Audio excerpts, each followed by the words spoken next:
ओम नमः शिवाय। आइए श्रवण करते हैं शिव पुराण के अनुसार द्वादश ज्योतिर्लिंग की कथा। देखिए, लिखा है कि सौराष्ट्रे सोमनाथस्य श्रीशैले मल्लिकार्जुनः उज्जयिन्यां महाकालम् ओंकार चामरेश्वरः केदारो हिमवत्पृष्ठे डाकिन्यां भीमशङ्करः वाराणस्यां च विश्वेशस्त्र्यम्बको गौतमीतटे वैद्यनाथश्चिताभूमौ नागेशो दारुकावने सेतुबन्धे च रामेशो घुस्मेशश्च शिवालये। अर्थात सनत कुमार नंदीसर बोले, हे सनत कुमार मुने, अब तक अनेक प्रकार की लीला करने वाले परमात्मा शिव के ज्योतिर्लिंग रूप द्वादश संख्यक अवतार को सुनिए।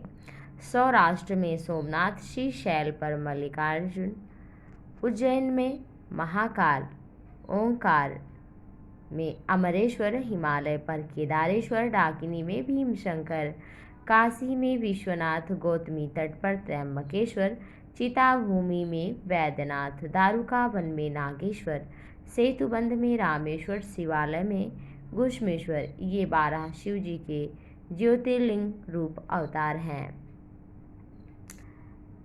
इन द्वादश ज्योतिर्लिंग में प्रथम सोमनाथ नामक ज्योतिर्लिंग चंद्रमा के दुख का नाश करने वाला, उनके पूजन से क्षय और कुष्ठ आदि रोगों का विनाश होता है।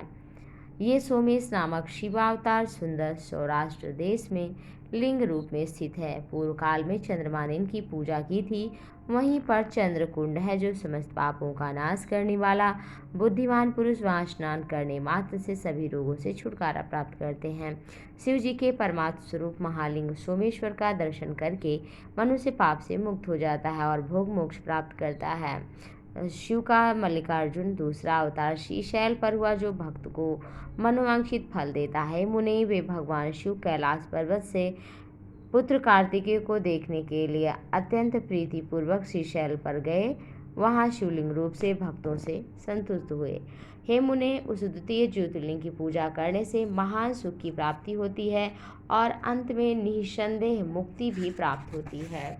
और लिखा है कि तीसरा जो है वो महाकाल नामक अवतार उज्जैन में भक्तों की रक्षा के लिए हुआ। पूर्व काल में रत्नमाला नामक स्थान पर निवास करने वाला वेदोक्त धर्म का विध्वंसक, सर्वनाशक, ब्राह्मण द्वेषी दूषक नामक असुर उज्जैनी गया। तब वेद ब्राह्मण के पुत्र ने शिव जी का ध्यान किया।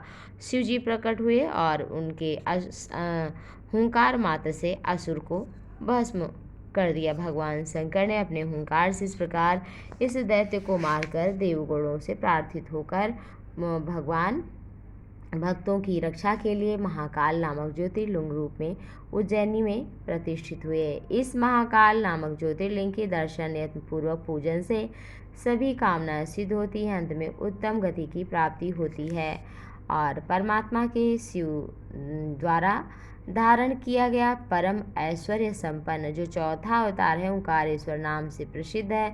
भक्तों को इच्छित फल देता है। विंध्य के द्वारा भक्ति भाव से विधिपूर्वक पार्थिव लिंग स्थापित किया गया, जिससे विंध्य की कामनाओं को पूर्ण करने वाले वे महादेव वहां पर प्रकट हुए।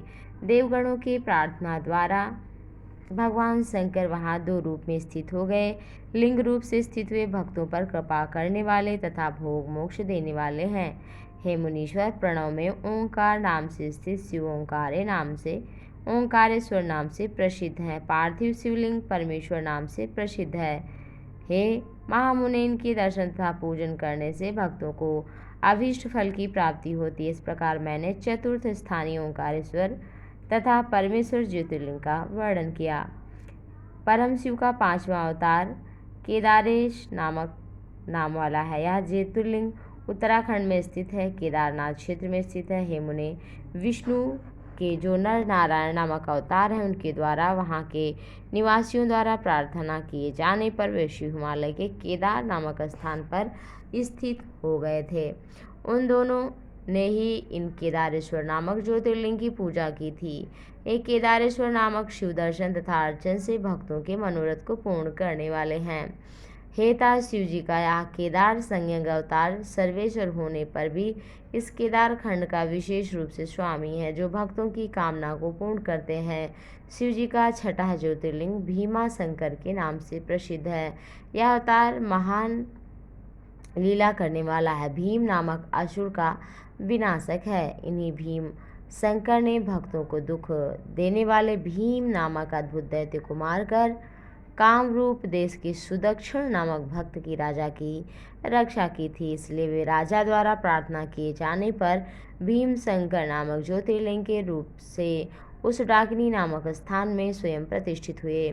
हे मुने, शिव जी का सातवां विश्वेश्वर अवतार काशी में हुआ, जो समस्त ब्रह्मांड का स्वरूप भोग मोक्ष देने वाला है। विष्णु आदि समस्त देवों ने इस विश्वेश्वर ज्योतिर्लिंग का पूजन किया और कैलाशपति भैरव तो नित्यहीन की पूजा करते हैं। अर्थात काशी में काशी की बड़ी महिमा है। भगवान आगे शिवपुराण में मैंने पढ़ा है कि ये त्रिशूल पर स्थित है भगवान शंकर के, और वहाँ पर जो मणिकर्णिका घाट है वो विष्णु भगवान के कान से मणि गिरी थी, जिसके कारण उसका नाम मणिकर्णिका घाट पड़ा।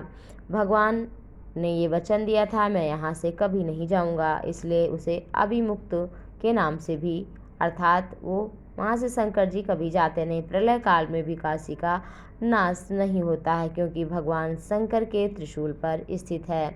विष्णु आदि समस्त देवों ने विश्वेश्वर ज्योतिर्लिंग का पूजन किया और कैलाशपति भैरव इनकी नित्य पूजा करते हैं। भैरव भी भगवान शंकर के ही स्वरूप से प्रकट हुए हैं।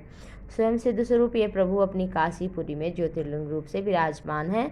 मुमुक्षुओं को वहाँ पर मुक्ति देते हैं। जो लोग भक्तिपूर्वक काशी तथा विश्वेश्वर का नाम निरंतर जप करते हैं, वो कर्मों से सर्वदा निवृत्त रहकर कैवल्य पद मोक्ष के भागी हो जाते हैं।